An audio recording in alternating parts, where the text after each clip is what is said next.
Hey, what's up, guys? We are here for another week of your favorite show, and you know it. The Misfits Live with Mykell, Matthew, and my guy Eric Lambkins the second. And we got a lot of great things to talk about today. Um, man, I was all over the city today, man, but that's what we do Yeah, here. you was going hard in the paint today. I'm proud of you. The city, man, and we take over. But what's up, Elam? Yo, what up? What's up? What's up? What's up, world? You know who it is. It's your guy Elam. You are tuned in to the tightest tag team tandem this side of the universe. We are the Misfits, where we encourage you not to fit in, but find a way to stand out. I'm your guy Elam. That's Mykell the PG. Yo, today we got a marvelous show lined up. We talking Rams, Chargers, SC, UCLA, Lakers, Clippers. But we got the world champion LA Dodgers preparing to Ooh, defend their title. man. And we got some other stuff to talk about. We got a little bit of culture, a little Super Bowl news. We might even talk a little politics today. So, yo, Kels, what's up first, man? Hey, so we got some heat for him, but let's start off what I was doing today. I was all over the city Sneaky, because it, sneaky. it was media day in LA. Go and check out our social, the Misfits Live. You can see a little bit of what I was doing there. But let's start off with the first team that I visited today in Inglewood, California, the Los Angeles, Into it, huh? where people was ready to get into it, because it was about what the hell is going on with this Kawhi Leonard situation, and it was about it.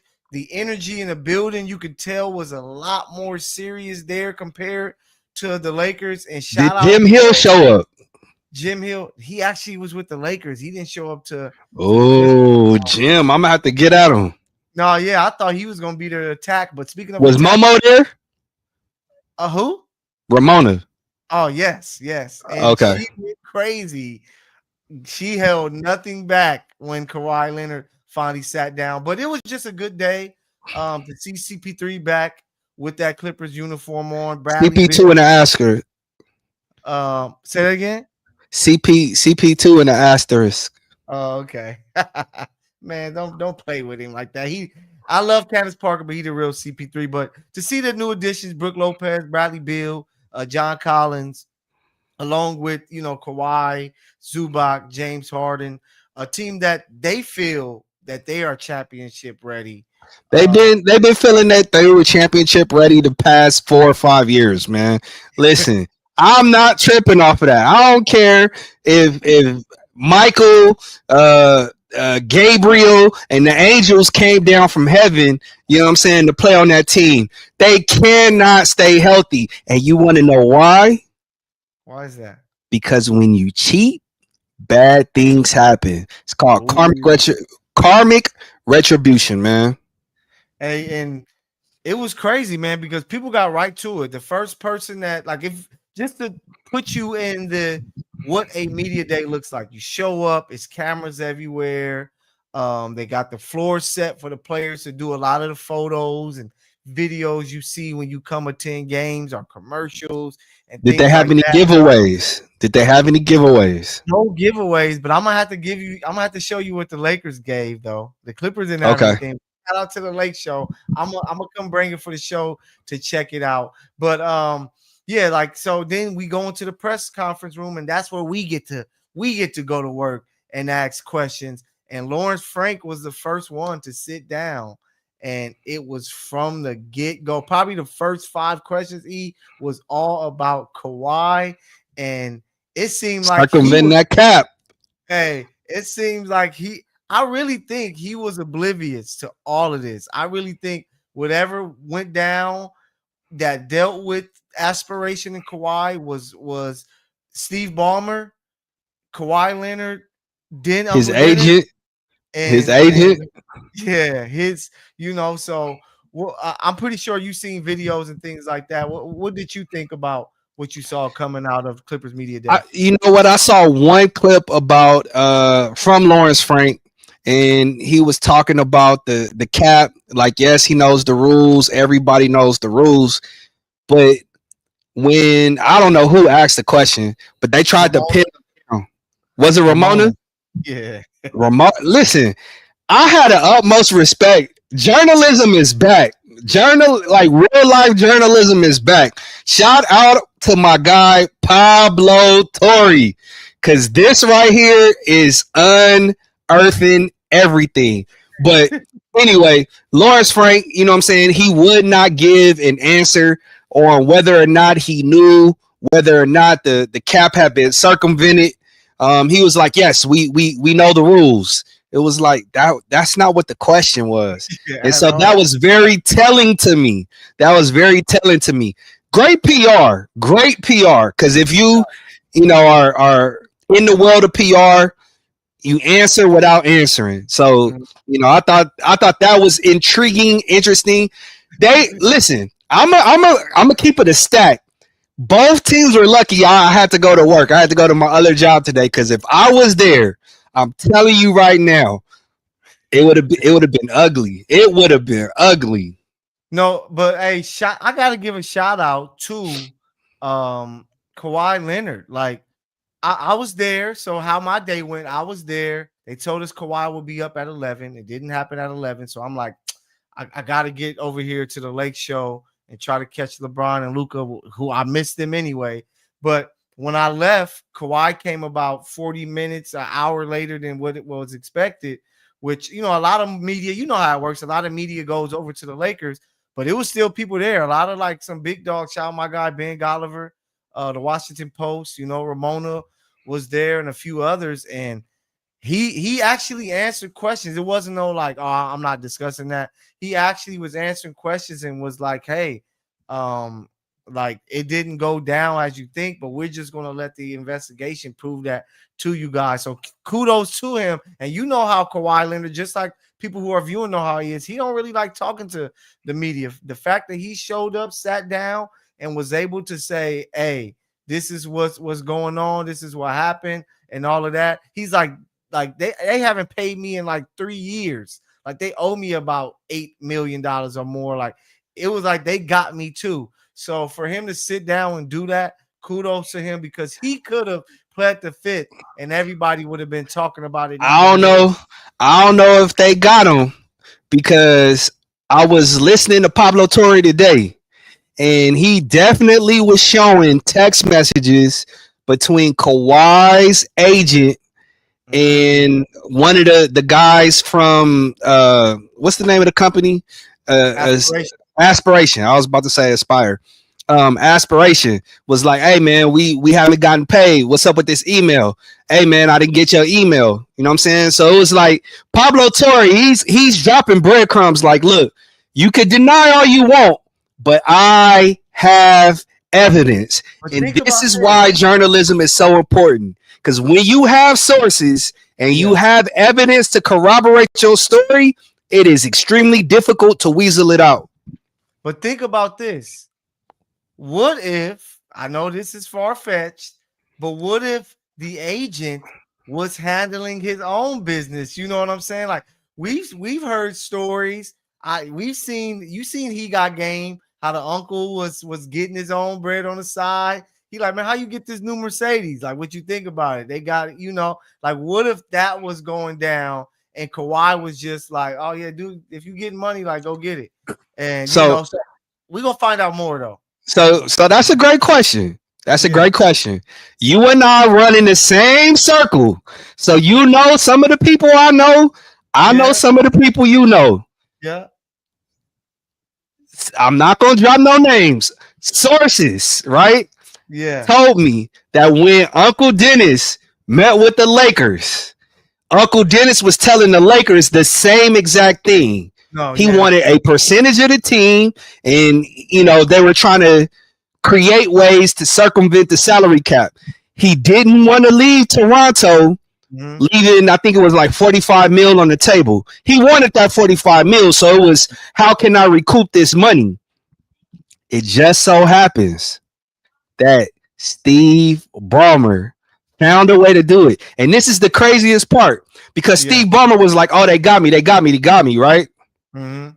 Why was Steve Ballmer donating? He gave a grant to a nonprofit organization owned by guess who?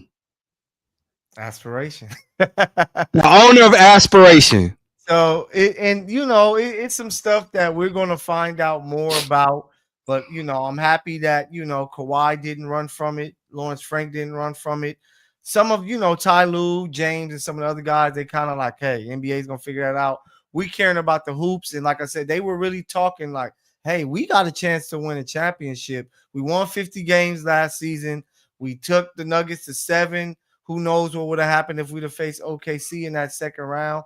But they feel the basketball, just to talk the basketball side of it, they feel that they did enough to add to their team, adding more size with Brook Lopez, Bradley Beal to replace Norman Powell, John Collins, another athletic big guy, that they feel that, hey, if Kawhi is good, and everybody stay healthy, that they really have a chance to make some noise. Because from what I was hearing in conversations with the at the Clippers and at the Lakers, if anything does happen, the punishment may not be until next season. Like they may use Kawhi.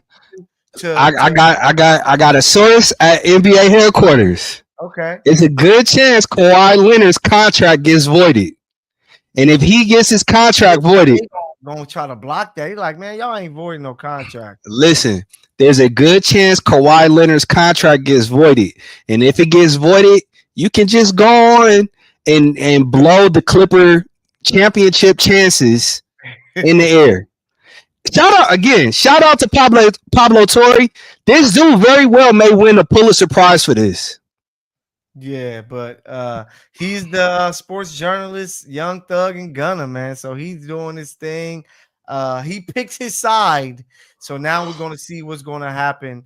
But speaking of picking sides and another side, I was also in El Segundo at the UCLA Training Center there for the Los Angeles Lakers, where, of course, the talk was about LeBron James. And hey, Elam, this is the first time that it sounded like LeBron was kind of like soaking everything all in. You know that moment where you just like, man, I don't have too many more of these. Yeah, I don't have too many more of these. And this felt like that first time to where, where the people are asking him about next year. And he's like, really like, because first of all, he's not going to be with the Lakers. I don't think he want to play anywhere else but the Lakers. He doesn't want to add a 14 to his legacy. I don't think he wants to move back to Cleveland to be away from Savannah and, his daughter and things like that. He has so much business going on in LA. He just dropped a new pod that he's going to he's going to be putting out there, that I really think he's like, damn, if the Lakers really don't want me, I might as well just call it quits, because he's like, hey, I'm not waiting for Bryce. He has to figure out what's next in his journey. But I just don't think he's going to. I think he realized he won't be around. But y'all let us know if you guys checked out any of the stuff when it comes to the Lakers Clippers media day. What's you guys' thoughts and opinions on what you heard from both teams? But Elam, I know you tapped into some Lakers stuff. What stood out to you? Really, it's LeBron, man. I thought he would announce his retirement. He didn't. I'm giving it till like maybe December, January. I think he's going to announce. I think he's going to announce his retirement. But yeah, for me, that's what stood out above all. Like, I did see LeBron far much more reflective. I gotta get at Lojo, because I thought she was gonna ask, like the why are you still playing questions, and I don't think anybody asked that. But yeah, man, it's LeBron. I didn't see her there, so I don't know what's up with Lojo Media. But one thing I can say, hey, you a DBZ guy, right? You watch DBZ? A little bit. Okay. So I'm pretty sure you should get this reference, but for my DBZ fans out there, they should get it. My boy Luka has went from fat boo to kid boo when it comes to his size. Like he got cut up. He put some work into his body, and lost that weight, and he looks like a fit guy that's ready to go. So it's gonna be interesting to see exactly how he comes out, because just like with the Clippers, who had championship aspirations, of course with the Lakers it's the same thing. It's like we got Luka, we got LeBron, we added DeAndre Ayton. Vando said he's 100% healthy, so that was a big thing taken away from it. Marcus Smart, he's ready to go. Austin Reeves is like, I'm focused on hooping. All of the contract talks, that's going to come around. But it's Luka. This is his team. He is the new face of the squad from now and going forward. And to see him in shape the way that he is, he seemed to be in good spirits. It was just a good vibe with the Lakers today, which it was night and day. Lakers. Clippers, super serious. Everybody knew. Somber, heavy. Yeah, this is about this Kawhi situation. Lakers is like LeBron kind of broke the ice because he didn't shock us with an announcement like, this is my last year. And it was just talking, reflecting on some things and stuff like that, but really talking hoops. So people were just having fun talking hoop, man. So it was a good day there with the Lakers for Media Day, man. So I got to ask, you know what I'm saying? You said they gave something away. What was the giveaway? Let me grab this. Give me a second. Talk to the people really quick. So let me tell y'all something about how these press conferences work. And this is like post-COVID, right? So you're in a room. Usually it's just a free-for-all. Somebody starts to ask a question. Everybody stops and allows the person to ask a question. The NBA, they start selecting people. So it's the same like 5 voices every game, every press conference, every person. It's the same 5 people asking questions. I absolutely hate it. It drives me berserk because I'm sitting up there with a lot of things that I want to ask, things that I'm curious about, or there are things that I see other people are not asking that I'm like, dude, ask this question. Nobody asks. And so, yeah. And, Brown was talking about year 23, and I'm like, dang, I hate that I missed that because I wanted to ask, like, year 23, what makes you still want to play? I know turning down $50 million is tough, but other than that, like, I will really want to know. Last year, he said, I don't really he didn't have nothing else to play for. To where I'm like, what makes you show up and still play, putting your body through what you got to put it through and things like that? If you he'll get his 2-week refresher, around the All-Star break. But let me show you. So they blessed us today. They gave us a bag, right? Okay. They gave us a dope little bag. It's like a picnic for groceries. Bag. For grocery bag. No, it's like you can put some, maybe something like that, but I think it's more for like a picnic. You can put your cold stuff in here, and it's gonna stay pretty cool. Then you got some stickers. They gave you some fresh Lakers stickers, which I rock with. Dude, they gave us a little little notebook, Lake Show. Okay. That they rep for us. And then the final thing, they gave us a little cap to rep the city. Like a little dad cap. So shout out to the Lakers, man, showing up. Like I said, I didn't stay to the end for the Clippers, but I gotta ask you. Media. Yeah. Did the appropriate person give you that? The appropriate, yes. No 5 stars for me, sir. I was surprised because last year I can't remember them giving out anything. No, last year they gave away BB Gold stuff. They gave away like frozen like dim sum and something else. Did they have the food trucks out there too? Yeah, food trucks had some fire smash burgers. Had the little teriyaki bowl plates. They had this ice cream that was amazing. It was like vanilla ice cream with real bananas, and they mixed it together, and it was amazing. But shout out to the Lakers. That's what champions do. And being like, I know a lot of people out there that probably hasn't been inside to watch a South Bay Laker game. Being inside that practice facility, they did it so cold. You walk in, you look up in the window, you see all these championships.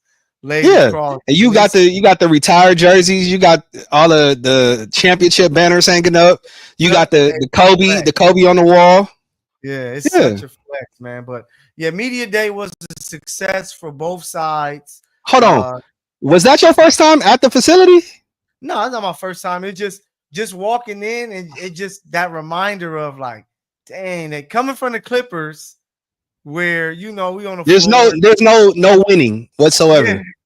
And then going to the Lakers where it's like legendary names and just to see how they had that opened up for everybody that walked in to see we got this many championships.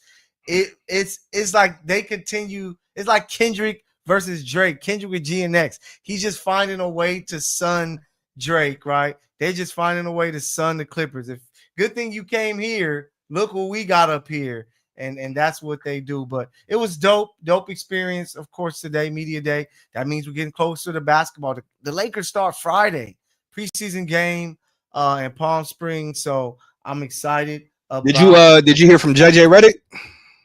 JJ. Nah, they did too. They did Thursday. So they actually did last Thursday. So him and Palinka, they did Okay. their separate, which was really weird. But they did theirs separately. But I think Palinka is like, if I don't need to be there, I ain't trying to be around LeBron. You know what I'm saying? Like, we like this. So I let him have his day. You know, me and JJ gonna have our own. And Were there any Laker greats in there? Any of the old school cats? just James. I was able to chop it up with James Worthy. He came and tapped in because he was there working. But he came to eat at the end and he was tapping in with us and, real cool dude. Big game, James. Shout out to you. Now as a friend of the show. But yeah, it was just cool seeing all of our media friends, Lakers side, Clippers side. Just a great day. But we're close to the NBA hoops and I love it. But we got to get to this gridiron, baby, because the Rams and Chargers are coming off of 2 different days. And we're going to start with the one because I was in the building for the media days. You were in the building at SoFi on Sunday in a thriller of a game. Rams take it 27-20 over the Colts. What did you see for the Rams to take that win? Because it was looking scary when Mitchell caught that ball, a great catch, and he decided to fumble it out of bounds. But the Rams were able to pull it out with a big touchdown from Tutu Atwell to finish things off. Man, go check out my article on the Sporting Tribune. I called SoFi Stadium the Temple of Doom for Indiana Jones and the Colts, man. Listen, dude, that game had me on the edge of my seat. Adonai Mitchell had the absolute worst game, dude. The worst game of his life. Freaking 77-yard touchdown. He loses the ball, fumbles it. He's reaching out, trying to cross it over the goal line, slips out of his hand, fumbles it out the back of the end zone. That's 6 points right there. Jonathan Taylor had a 53-yard touchdown. Jonathan Taylor had been bottled up all game. Mm-hmm. You know who got a flag on that play? Mr. Adonai Mitchell. Yeah. Listen, but the difference in the game, hands down, man. I keep going back to the trenches. Jared Verse, bro, is a difference maker. Yes. Difference maker. I don't know if you saw, he had literally ran over the center, man. The center hiked the ball. Jared Verse ran him over and almost got to Daniel Jones. Daniel panicked, threw the ball away. But one of the things that my eyes kept going to was this matchup between Braden Fisk and Quentin Nelson. That mess was a work of art. It was that's a legendary matchup right there. I don't know if B Fisk and Q traded jerseys, but the two of them should. It was that great of a matchup. Now, offensively, Matthew Stafford and Puka Nacua. Listen to me. That's like peanut butter and jelly, man. You know what I'm saying? Man. That's ice and water right there. Hey, Puka had 13 catches. I want to say 170 yards. 170. Hey, in the tub. I'm gonna say it right now. I'm gonna say this. Puka Nacua is now the best receiver in the NFL as we speak. He can do the deep ball. He can screen. He can play in the slot outside. He can do the short intermediate. You putting Puka over Jamar? You putting Puka over Jamar? Right now, today, I am picking Puka Nacua over anybody in the NFL that plays the receiver position because he can do everything at the position, including blocking. But the way that he's playing right now, he's looking like an offensive player. Juggernaut. And the crazy thing is, he was blocking. Bo Limmer, I want to say, fell on him. He hyperextended his thumb, had to go to the locker room for a little bit, came back and was just like, catch. Yeah, I was yo, this is different. But my guy, friend of the show, Tutu Atwell. Woo. This dude, did you see the play? Yeah. He made Mykell. He put him on skates. He was looking like Devontae Adams on that crossover. Mm-hmm. Boom. He runs the corner route. Stafford sees it. Boom. Throws it right to him. 77 yards to the house. That was game right there. That was the game. Yeah, and it was just, it was just very impressive to see them close after what we saw happen in Philadelphia. It shows them. I wish I was there because I would ask McVay, what does this tell you about your team's will to win and will to bounce back? Because that takes some resilience to, some teams would have faltered, especially that Colts team. For the teams in the AFC, they're going to have to deal with them throughout the season. Like Daniel Jones, that running game, that defense, they're very tough. But for the Rams to come back and bounce back the way that they did, it just shows that it is a resilient bunch. And, I know that Philly beat them. I'm still picking the Rams over Philadelphia if I had to pick fast forward right now because they can do it all. They can run the ball well. Different path. Devontae had not as great as a game. Best believe I know I got him on fantasy, but he still had 4 catches, 56 yards, and a touchdown. It was a great bounce back win, especially before this Thursday night matchup against your San Francisco 49ers. But peep this though. Peep this. The Rams offense isn't even running on full steam yet. Kyron still hasn't really gotten off. You know what I'm saying? Devontae hasn't had 100-yard game. There's so much that this offense can produce.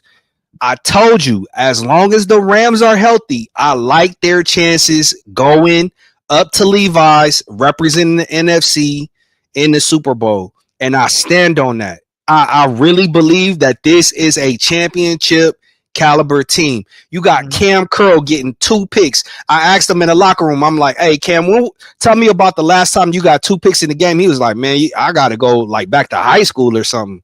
You know what I'm saying? They forced the Colts hadn't turned the ball over at all on the year. The Rams forced 3 of them. Yeah. That's huge. I don't think people understand how. I think the Rams are a team of destiny. This is going to be Matthew Stafford's swan song. He's going to ride off into the sunset a champion. As long as they stay healthy, I'm telling you, the Rams are going to be there. Yeah, that's a big ask of them, but they took care of business, got the win. They're sitting at 3-1. Going to be playing for first place on Thursday night against the 49ers. And they're a team that you can possibly see at the end, but there's one team representing LA that had people charged up about them, but then they were darted past by the Giants of New York, 21-18. Jackson. I thought you were going to say a power outage. They experienced a power outage. Hey, they did. They experienced a power outage for sure. By a former Trojan. Does USC claim Jackson Dart? I don't know. Is he? I mean, no, not really. He played, but he's not a Trojan. I know he was behind Caleb, so that's tough. But hey, he went in his first game and picked up a nice win. His first start of his career, got a rushing touchdown, passing touchdown. But what happened to the Chargers? This was a game that they were really supposed to show. Did you really just ask that? No, Mekhi Becton. Joe hurts his freaking ankle in the first quarter. You don't have Rashawn Slater. You lose Joe Alt. You have no Mekhi Becton. Listen, not like an excuse. out of all people, you know that this Charger team is built from the inside going out, from the trenches moving out. And when you don't have three of your top five linemen, of course it's gonna look different. But it's okay. It's Jim Harbaugh. He'll figure it out. I know you're excited. You know what I'm saying? Because your Chargers are, scratching and clawing. It's a log jam. Down at the bottom of the division in the AFC West. But you guys got a little action. Now, Mekhi Becton should come back this week from a concussion. This loss showed me everything I needed to know about the Chargers. What did it show you? This one alarming thing for me is, what's up with Ladd McConkey? Like, I know Quentin Johnson has been a revelation. It's still early, bro. It's still early. 98 yards and 1 touchdown. They got to see if he can keep that up. He's playing like a number one receiver right now. Can he keep that up? But Ladd McConkey, is it? I guess I got to watch the all 22. Is it him? You need my log on? You need my log on? Yeah, I need that, because is it him not shining bright? No, dog. They're bracketing him. They're bracketing him. They're taking him away and daring somebody else to beat him. Okay. So having Q show up it's going to do wonders for them. Even more than that, young Omarion Hampton going off. Yeah. This right here is going to open up stuff for Ladd McConkey. Why? Because now you got to allocate, an extra man in the box to stop, Big O. And you got to account for Quentin Johnson. You got to keep somebody over the top. Watch Ladd McConkey. I was almost said Lincoln Riley. Watch Ladd McConkey. We'll talk about that guy. Watch Ladd McConkey do his thizzle in the middle of the field. It's going to happen. You're not going to shut Ladd McConkey out all year. He's going to get, listen to me. By the end of the year, Ladd McConkey will be 1,000-yard receiver. Guarantee it. You think about to go crazy? Guarantee it. Teams are like, let's see if Quentin Johnson can do this the whole year. Let's see if Keenan Allen body can hold up this whole year. But I got to give a shout out. A lot of bad stuff when you lose to the Giants that you can talk about there. Hey, did you see Russ did you see Russ Wilson in the locker room? Oh yeah. That dude. Russ is a different character, but I got to give a shout out to the guy repping the T's, Thule. My boy had 4 sacks. Like, he better be defensive player of the week in the AFC. Yeah, 4 sacks. Yeah, he did his thing. But the Chargers, they got Washington. Washington is going to be here. 125. Jaden Daniels is going to be back. I need him, especially in fantasy football. So let's see what's going to happen there. They don't want to lose 2 straight. Because that we don't talk about that team in Arrowhead. They'll still be in first place in the AFC West. That team in Arrowhead is looking a little different, but nobody's worried about them, bro. A little later, make sure y'all stay with us. Remember, you can always comment. Let us know what you think about the Chargers, the Rams. What do you take away from the game for victory for the Rams and for the Chargers? Remember, you can always hit us up and be a part of the show. We will shout you out, give you all the love that you need. But we got to talk about it, man. You mentioned the guy's name. We got to take you to college football. We just going to skip past UCLA. UCLA, they lose. They stink. They pull cheese. Catch us out there on Saturday. We'll be there Saturday. Yeah, watching them getting their cheeks blasted by Penn State. Ooh, that's going to be tough. But, they lose, but the USC Trojans, I came on this show gassing them up. My guy Jaden Mayava, he's still in my Heisman race, but he ain't gonna be allowed to win the Heisman because the defense is so trash. Am I still a hater? No, you're not a hater. You're very truthful, but it's just a shame that it's like this. It's like I'm in the Matrix. Twilight Zone. This happens every year, dude. Every year. Without the crazy part is Ant Lucas. I think he's undersized to play D tackle. He's quick in the phone booth. He can get, in the backfield quick. But when you have those big linemen, the guard, the center, weighing on them, laying on them, pushing them back 5-6 yards. Bro, the D tackles were in the linebacker's lap at hike. You know what I'm saying? Like, it's crazy. And for the linebacking core, for them to be coached by Rob Ryan, I'm like, this is such an underwhelming position group. You know what I'm saying? Is it the coaching or is it the talent? Because he can be like, man, I'm coaching them up like crazy. They just can't play, work diddly. Outside of Eric Gentry, there's no linebacker where I'm just like, he moves the needle. The dudes aren't triggering. You know what I'm saying? There are definitely holes that they can attack, but you said what? The wrong group. That's no, I'm talking about the linebackers. I'm talking about the linebackers right now. That secondary is pathetic. Oh my God. Like, they're leaving guys wide open to where it's that was just a bad game all around for the defense. The D tackles didn't do anything. There was no pass rush. The linebackers don't do anything. I don't think Kamari Ramsey ended up getting hurt. He didn't, you know what I'm saying? He had to lead the game. And that completely transformed everything. I was texting you like, hey man, they need to just go on and throw your cousin. They need to throw your cousin in the game. Because number 22 was getting worked. Number 22 was getting worked. I'm like, I need to go check his rating on NCAA because he was looking Poo cheese. It sucks because that offense looks potent, man. Like the way that they can still move the ball on the ground. And Jacoby didn't even have a big game.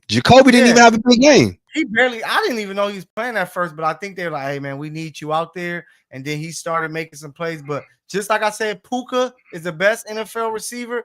The USC Trojans might have the best college receiver in Mykell Lemon. I don't know if Mykell is better than Jacoby, though. I'm just keeping it a bean. I don't know.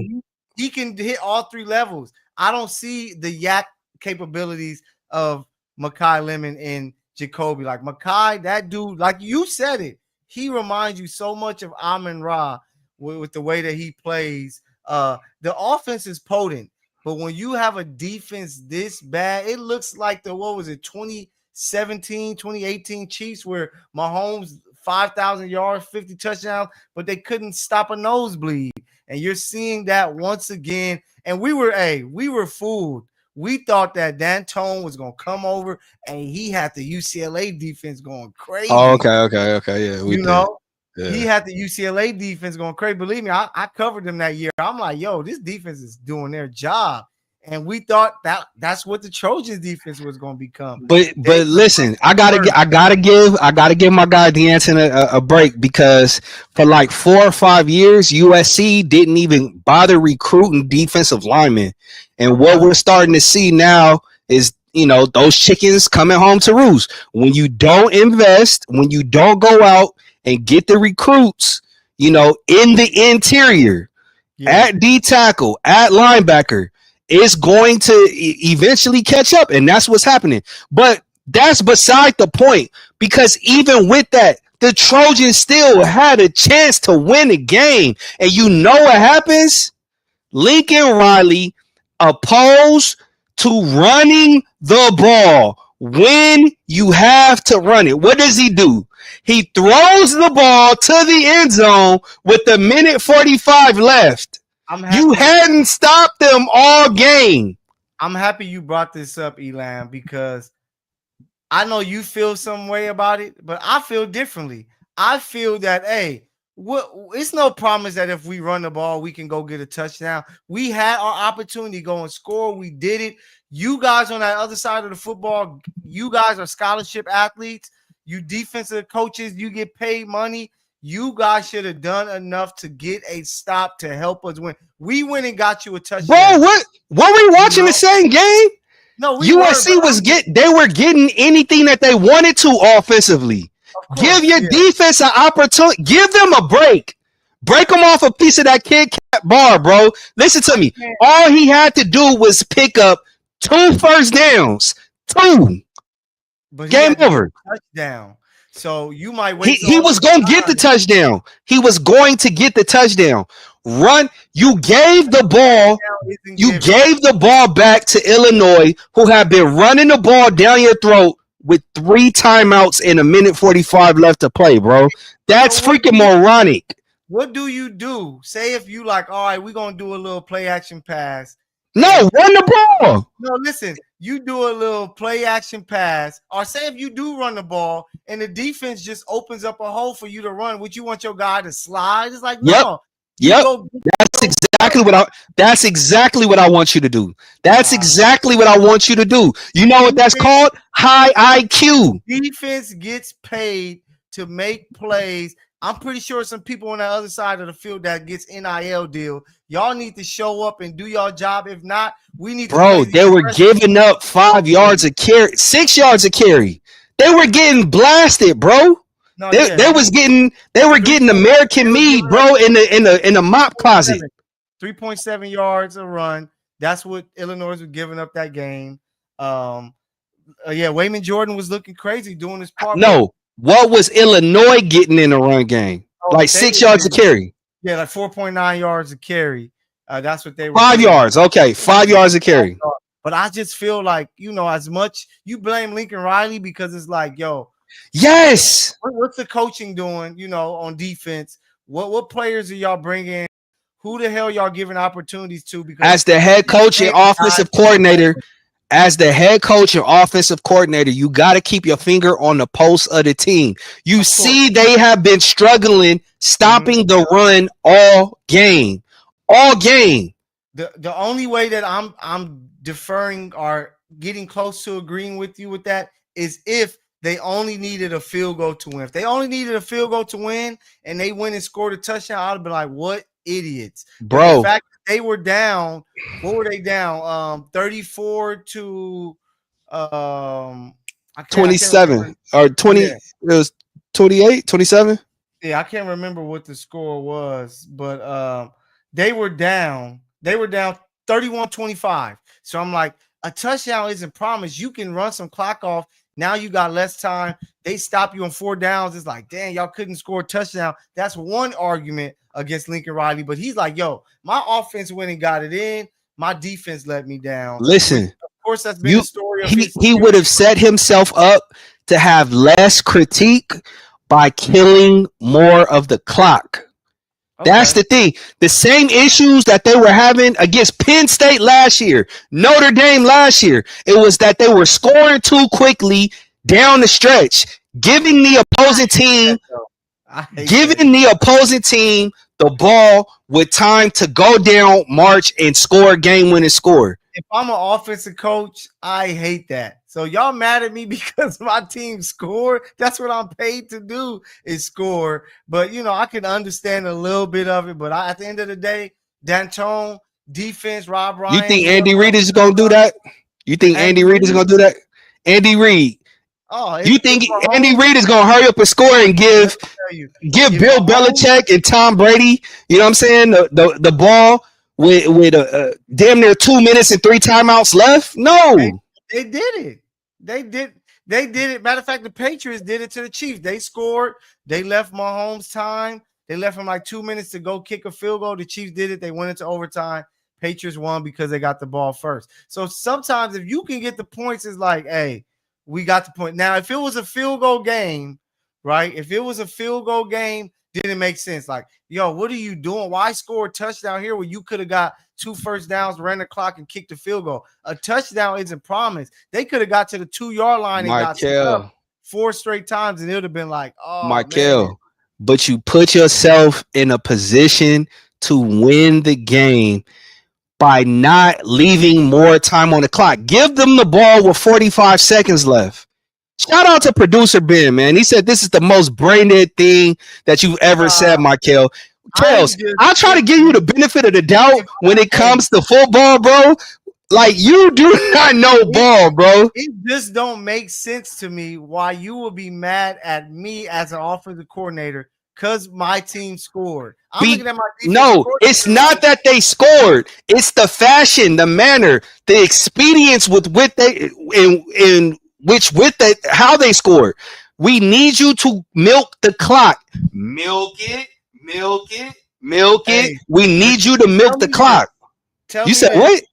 Tell me this. You got the Chiefs Super Bowl. They played against the Niners, right? Say if Jimmy G he throws that bomb deep, right? To Emmanuel Sanders. Emmanuel Sanders. It would have left the Chiefs 2 minutes. Would you have said, "Oh, they scored too fast. Why didn't they try to dig?" You know what I would have screamed? You know what I would have screamed? Run the ball. Make them have to call timeouts. So now when you get the ball, you ask me a question, I'm answering it. So now when you get the ball, now you have to drive a minute with no timeouts. Okay. But only thing is, you're not for sure. You needed a touchdown. I get that part. I get that part. That's factored into the calculus. It's 2 minutes left. You got 3 timeouts plus the 2-minute warning. You got 4 opportunities to stop the clock. I have to limit the amount of time that you have in your pocket. I have to. Defense wins championships. Your defense have to show up. If you score 32 points, you're supposed to win. But when you don't, hey, defense, y'all got to do y'all job. Cause we did ours. Y'all need to. No, y'all didn't, man.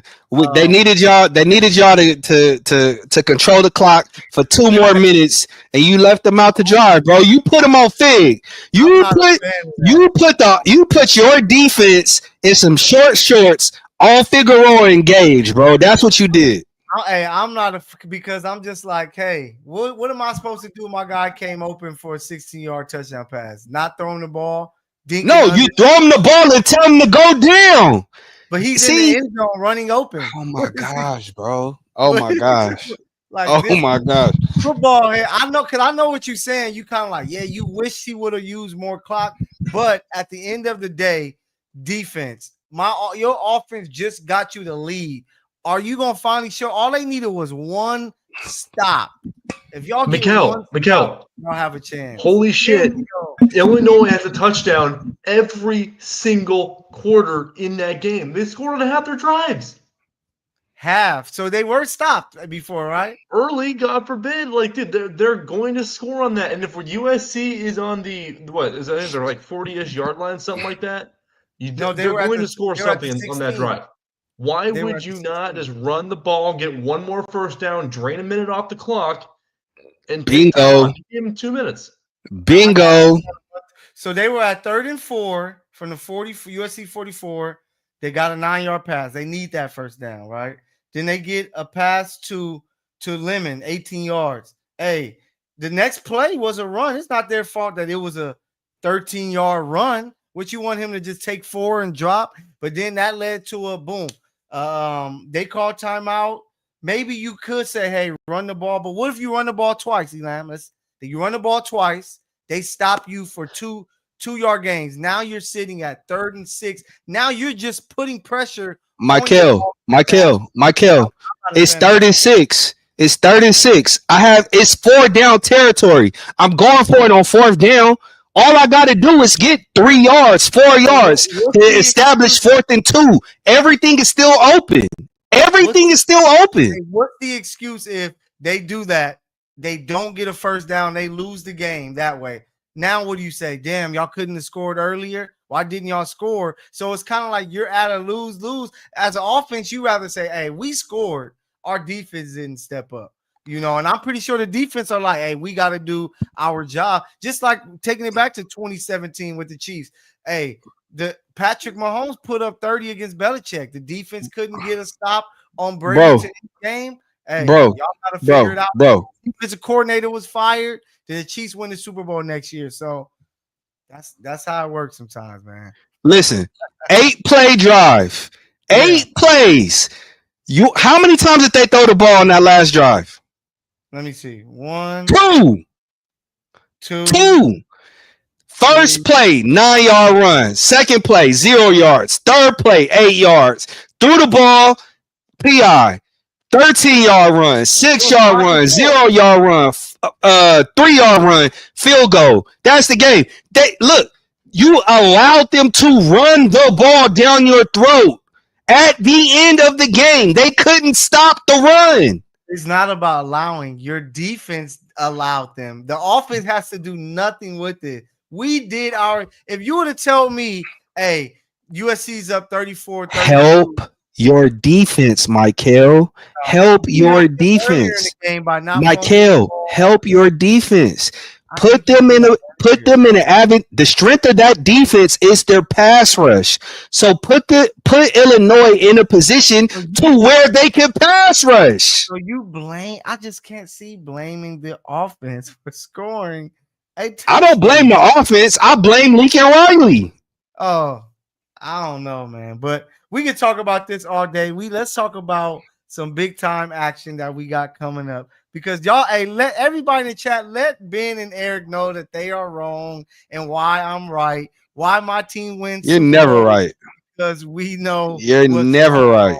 You're never right. But, hey, we got to talk about the big blue because it's tomorrow. I believe the Dodgers get the playoffs cracking. They got Hunter Green coming in,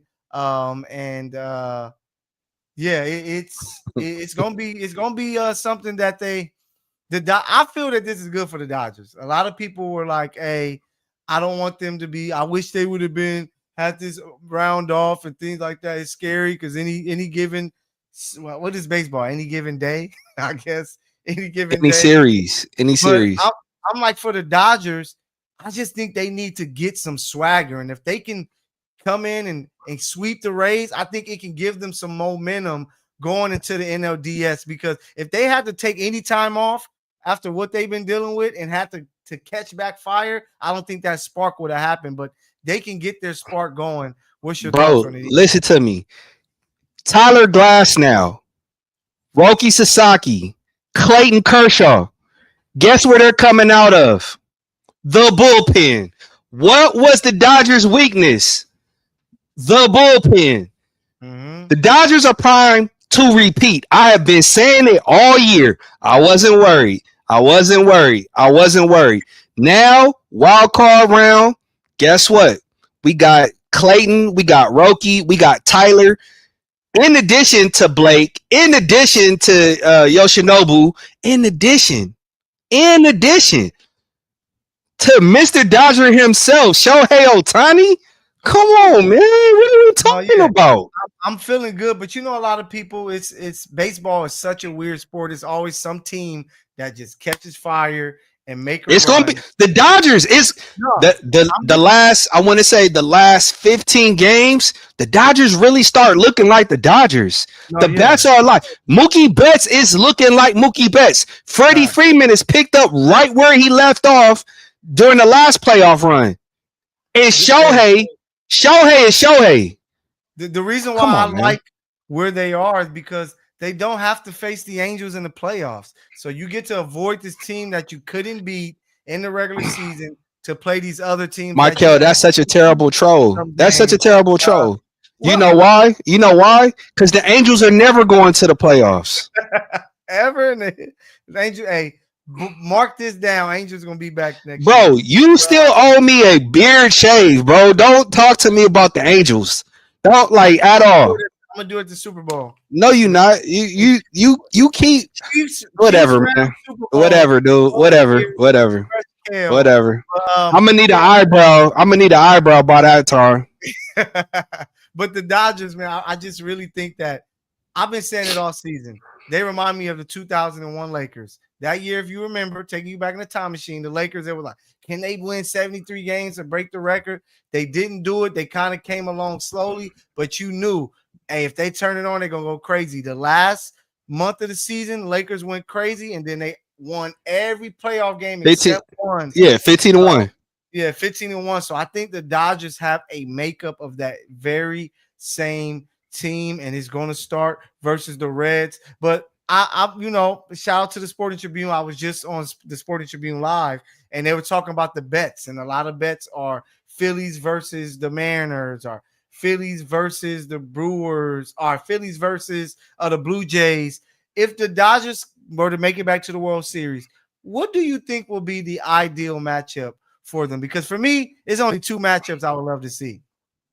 Who are your two? It don't matter who's coming out the AL. It doesn't matter. It wouldn't matter. For me, I would love to see the rematch. Dodgers, Yankees. That means the Yankees will have to make a run through the We wild not card. worried about the Yankees aren't doing that. They're not doing it.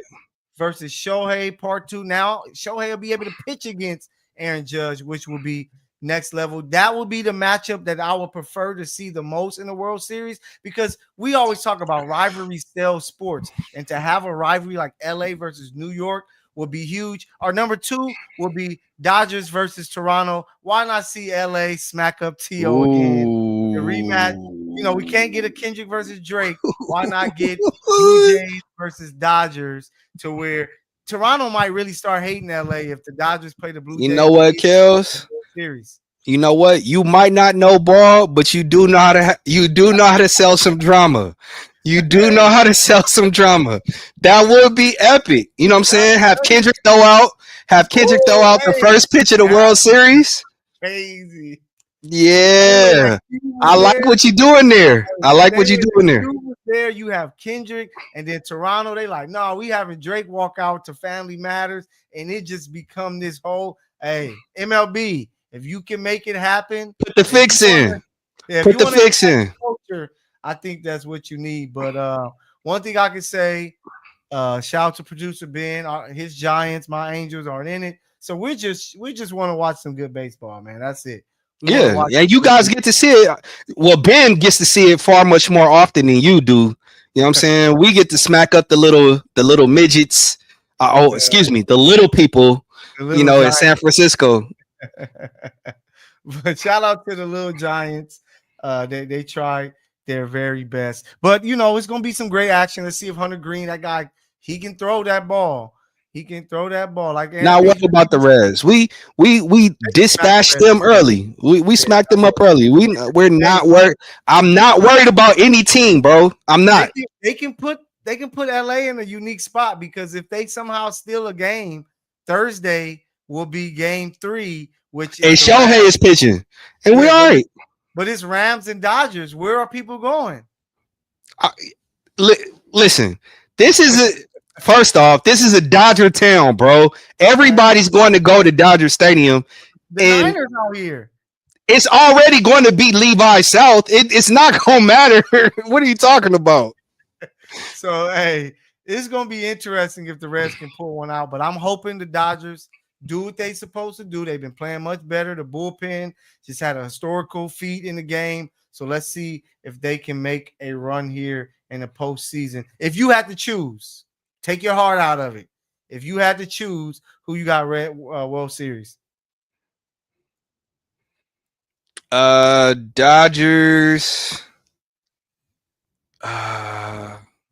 Dodgers, Cleveland, man. Cleveland has been playing some real good ball.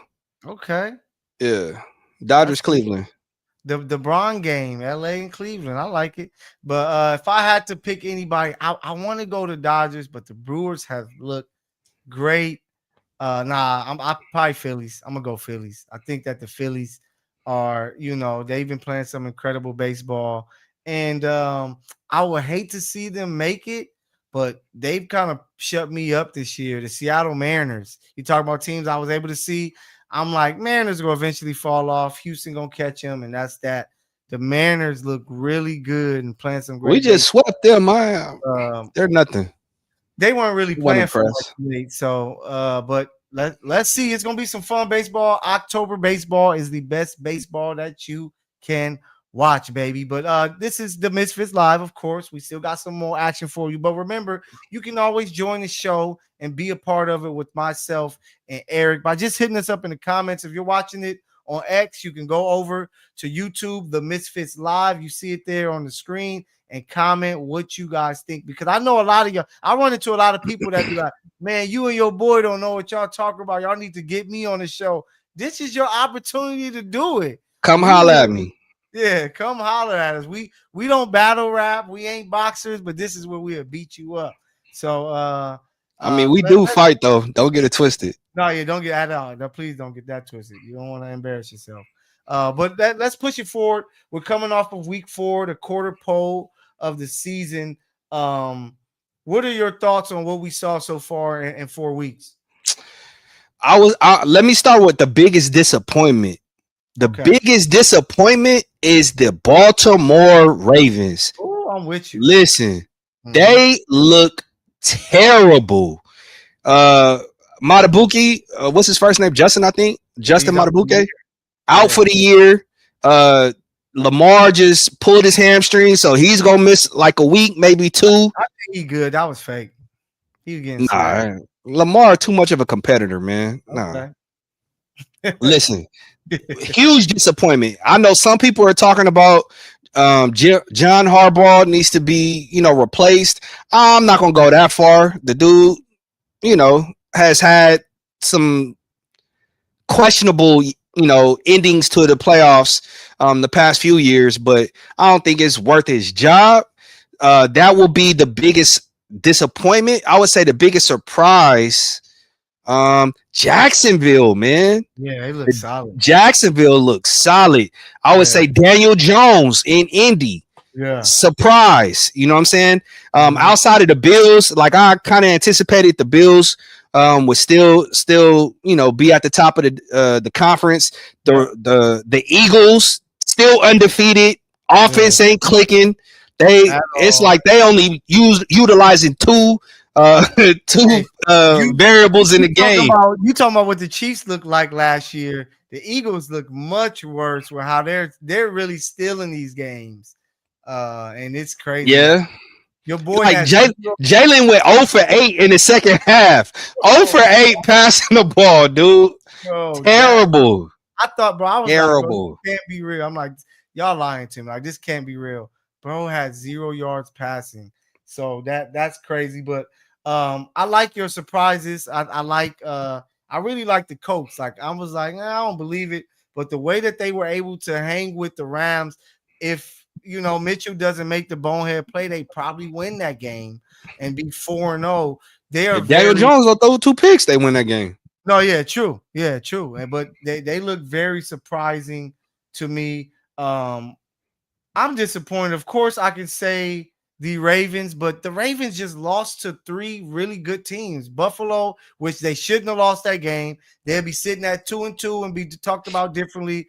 They lost to Detroit, who after getting smacked up in week 1, they got everything back going. And then they just played against the Chiefs, who were able to unleash finally with their best offensive weapon returning.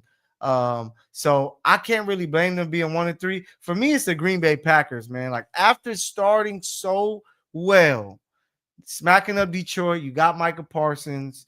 Then you win the following week looking really good.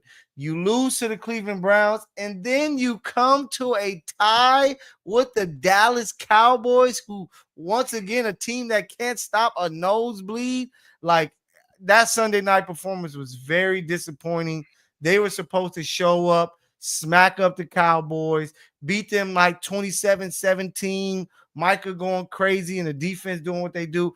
But it looks like they have issues there in the secondary. And after looking like a team where I'm like, I'm going to pick Green Bay to be up there with the Rams, Philly, and even Tampa Bay, now it's kind of like they just look like the same old Green Bay Packers.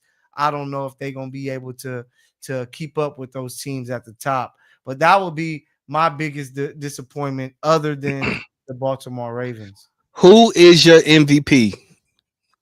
After week 4, if you had a vote, who are you voting for MVP right now?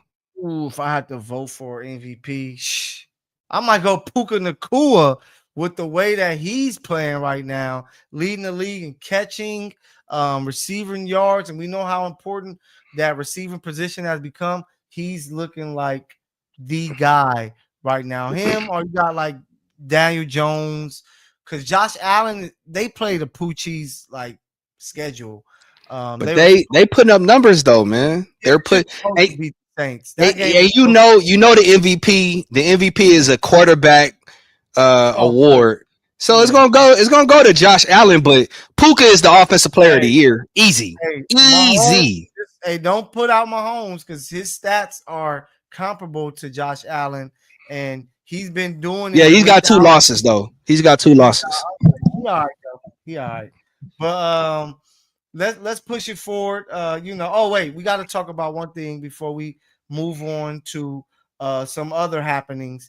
The overtime rule. I mentioned Green Bay, Dallas Cowboys. what's your thoughts on the overtime rule and what can be done to fix it, man? I don't think it's broke. Everybody gets a chance to score. You score a touchdown, I get a chance to go down and score a touchdown. If I score a touchdown, then it's sudden death. I like it. It's an element of college where everybody gets a possession, and then after that, it's game on. But it's game on like that because there's a tie at it. First of all, I believe there should be no ties in football. It should be, hey, we just gonna play until somebody win. But I believe, first of all, the quickest thing to fix: stop doing the 10 minutes overtime quarter. It should be 15 minutes, like every other quarter that you play in football in the NFL. Nah, bro, you gotta be mindful, man. Like that's a whole nother quarter. You know what I'm saying? That you gotta account for. These dudes, gotta get ready for the next week. Nah, man, 10 minutes is more than enough time for you to set the, to set the outcome. Maybe 10 minutes is more than enough time. Maybe you do a kickoff. You put the kickers at midfield and you have them kick, and like soccer, maybe that's how you blend in with soccer. Whoever makes the most field goals, they're the winner. You know what I'm saying? You still have pressure to try to block it, but the NFL has to fix that. You don't want to see any tie. I hate to see ties in the NFL. I hate to see ties in fantasy football even. So they have to try to fix that and get it together, because people don't bet and gamble to see a tie game. They want to see a team win or lose. Somebody is deserving to take an L. Somebody is deserving to take a W. And the reason why I'm like 15 minutes is perfect, because if we're playing in the playoffs, right? But this is not the playoffs, bro. Somebody's going to win and have to play in a game the next week. Y'all get paid millions to play football and not save lives. Y'all can play extra 5 minutes. Nah, man, it's not the playoffs, bro. They got to save their bodies. 10 minutes is more than enough time for you to, determine the outcome of the game. If not, all right, cool. It's a draw. You move on to the next week. Like draws, it has more of an implication moving down the road than anything. You know what I'm saying? Yeah, because that can set you back that you didn't get. Yeah. But I want to see somebody win. But we about to move on away from sports, but I want to give a shout out to the Phoenix Mercury. They knock off the Lynx. They're going to the WNBA finals. Game 5 of Who you got? What you mean? Game 5? Game 5. Who you got? I got Aces knocking off the Fever. I just think that their Cinderella run is coming to an end. It's going to be Phoenix versus Vegas, a West Coast showdown, which is going to be a lot of fun. If you haven't been tapping in to the WNBA, man, y'all need to go check out this Game 5 and then be ready for the 7-game series, because it is going to be a monster. But taking you to the gridiron, not really, but a little bit, right? Last year, we were blessed with an amazing Super Bowl performance with Kendrick Lamar, who a lot of people love. He won an Emmy for it, but then you had some people who were like, I'm not a fan of it. But this year, you got Bad Bunny. He is going to be headlining the 2026 Super Bowl there in Santa Clara. Elam, what's your thoughts on this? Because some people feel some type of way. I don't know why, man. I just hope he does my song. Hola se peor por ti. Listen, man, Bad Bunny goes up, bro. You know what I'm saying? I got put on to Bad Bunny when I was out in the DR. Kept hearing that one song, and I was just like, I'm bad for you. And then I'm listening to the lyrics. I'm like, oh, I kind of rock with this. You know what I'm saying? And then, seeing how just, my Latino homies, were just gravitating towards Bad Bunny, man. He came to SoFi. Cass is like, hey, E, you coming to the Carne Asada? You know what I'm saying? We going to go see Bad Bunny. I'm like, hey, man, holla at me when y'all get back. I'll turn up with you. But I'm laughing. I think this is a great troll job by Jay-Z. You know what I'm saying? Everybody was up in arms last year about Kendrick Lamar and how woke it was, and the optics behind that. And then you follow that up with Ice ICE deportations, and you come through the back door with Bad Bunny, who's going to perform every song in Spanish. Yeah. I love it. I love it. So with that, I'm kind of like, man, Jay-Z is a sly guy, right? With that, with the deportation aspect of it all and things like that. Like clearly it's some little bit of shade being thrown by choosing Bad Bunny. But then I'm tapped into the culture and what some people are saying. We already know what some certain groups felt about what Kendrick did and what he was doing. And now they're back at it like, we don't speak Spanish. I don't know what this guy is going to be saying when he's saying. ¿Tú no entiendes español? ¿Por qué no? Yo hablo un poquito. No entiendo mucho, pero yo no sé. They're gonna have to. Everybody gonna have to turn their what's the thing on their TVs so that you know what's going on. Like because people aren't going to understand. And shout out to my Chicano folks or hermanos, hermanas. Puerto Ricans, Venezuelans, Mexicans, and everybody who's gonna be vibing out. He got some vibes. Like if you don't know what he's saying, at least you know he got some vibes. But I can't understand for those people who are like, this is America's biggest sporting event. If this was the World Cup, perfectly fine. Hold on. Puerto Rico's in America. Oh, of course. But I'm talking about the Spanish speaking aspect of it. That is like this, you connect with parts of LA, parts of Arizona, parts of, a lot of different places. But for those people who already were complaining last year, they really like, I really can't rock with this because I don't even know what this guy gonna be saying out there. So it's an interesting take that Jay-Z went that way, but you have to understand, Bad Bunny, it's like Taylor Swift, Drake. Bad Bunny is up there when it comes to top 3 artists in the world.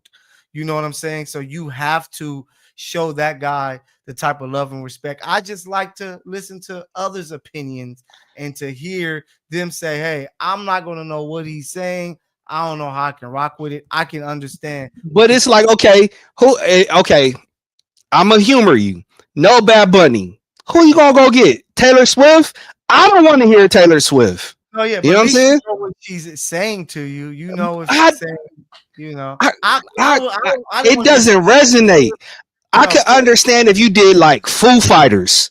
You know what I'm saying? Like I think Foo Fighters would be a legendary act that you could have because it appeals, to everybody. Everybody got like a Foo Fighter song that they like. But not like me. I don't even know who that is.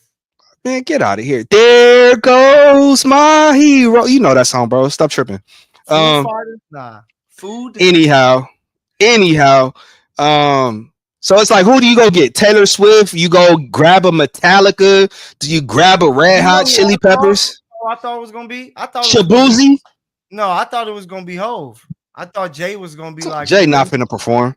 Let me come out here. I can bring Beyonce out. I can, do some of my big hits. Probably bring out some OGs from the Bay Area to make it, make even more sense. But to see Bad Bunny like national, like a huge star across the world. But I can understand for those people who like, bro, I don't listen to that and I don't even know what they're saying. At least I don't listen to Kendrick, but let me see what the hell he's talking about. I can go listen to his music after and be like, oh, this is what this is. With Bad Bunny is like, I don't speak no Spanish. I'm not about to go listen to something I don't even understand. So it's arguments each way, but I'm a fan of Bad Bunny doing it because he just has vibes. I already got my paisa outfit. We about to get salsa crazy at my Super Bowl party. So it's gonna go up, man, and I'm excited for it. But before we get out of here, final thing we want to talk about EA Sports, man. Like EA Sports has been a part of you're tuning in to one of the best sports shows in the world. So I'm pretty sure you play sports games from Madden, NBA Live, NBA Street, and so forth. They agreed to sell $55 billion to a I believe it's a Saudi Arabian company Let me make sure I get this right. Buyers include Newcastle's owners, the Saudi Public Investment Fund, and now their company's going private. Why do you think a lot of these companies are selling to people that's not even in the country? What do you think that's about? Because it's capitalism, bro. Money talks. It's no principles in capitalism. It's no ethos. It's no morals. It's all about the dollar, bro. But guess what? Maybe the Saudis will make EA better. I don't know, because Madden don't change from year to year. You know what I'm saying? I would. One of the things that I would like to see, like sports games do, is actually teach the game. You know what I'm saying? Like actually teach. So maybe, you know, EA reaches, or the Saudis, you know what I'm saying, reach out to me as a consultant, and I'll give them some, you know, some little things here and there on how to improve the game. Yeah, one thing I was talking to fans and arguing with fans, I'm so over it, because I'm like, you guys are freaking stupid, dude. You guys are dumb. But hey, $55 billion is crazy. One thing I would say to them, bring back the NBA Street, man. Like that was NBA Street, especially number 1 and volume 2 were the 2 greatest basketball games of all times. And I would love to see the newer players there. You know what I'm saying? Like to see a Shea on there. I'm trying to think, was LeBron too young? I think LeBron was on NBA Street volume 2. But yeah, let's bring back the NBA Streets. But shout out to EA, man, selling it for $55 billion. Hey, I'm selling Elam for $20 billion. Reach out to me right now. He's a good guy, man. You're gonna be getting a good guy. But shout out to the chat going up tonight. They said Larry June for the opener in Santa Clara. You know who? You know what game they got to bring back? Which one? Fight Night. Oh, put Bud Crawford on the cover. Oh yeah, they have to. I don't know if you played the one where you had to play with Andre Bishop. It was like this creative story mode they gave you. He was like star fighter. He went to jail. He got out, and then you had to fight. Like it was how they built that story mode. Yeah, like having Fight Night back will be next level. But yeah, shout out to everybody who tapped in with the chat. Shout out to everybody who stayed up and watched us tonight with your favorite show. We are the Brothers of Destruction of this sports team, the greatest tag team in the game. Of course, we're going to be back next Monday night after football. Prayers out to my guy, Tyreek Hill. Gruesome injury. Hey, man, this dude could potentially lose his leg, bro. Oh, that's what they're saying? You remember Marcus Lattimore, who running back that played at South Carolina, did the same thing, dislocated his knee. You know what I'm saying? It's an artery that runs. Now, I don't know whether or not there was any damage to that artery, but that's the reason why they had to take him to the hospital, because they got to see. And if so, they got to operate immediately, because any long-term, damage, they're going to have to chop off his they would have to chop off the lower, the lower part of his leg, but below the knee or above the kneecap to save his leg. Chiefs legend. I always hope that he finished his career coming back to KC, but prayers out to him. Prayers out to everybody that's going through something, man. Everybody need a little bit of God in their life, man. But we thank you for tapping in with us. Thursday, we're gonna be together, SoFi Stadium. Make sure y'all following us on Instagram, Mykell the PG, Elam Squared, and of course you can follow the Misfits live, because we got you covered. Elam, final words, man. Take us out of here. All right, you guys, you know who it is. This is the Misfits, where we encourage you not to fit in, but find a way to stand out. For Mykell the PG, you can find them MLB Bros, FI360, Culver City Observer, the Sporting Tribune. Everywhere on social media, Mykell Matthew.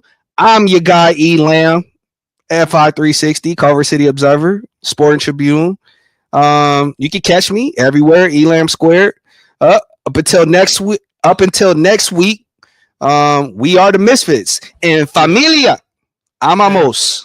Adios. If you can score, you buddy get that score. Man, get out of here. Hey, get this buzzer off my screen. We out of here.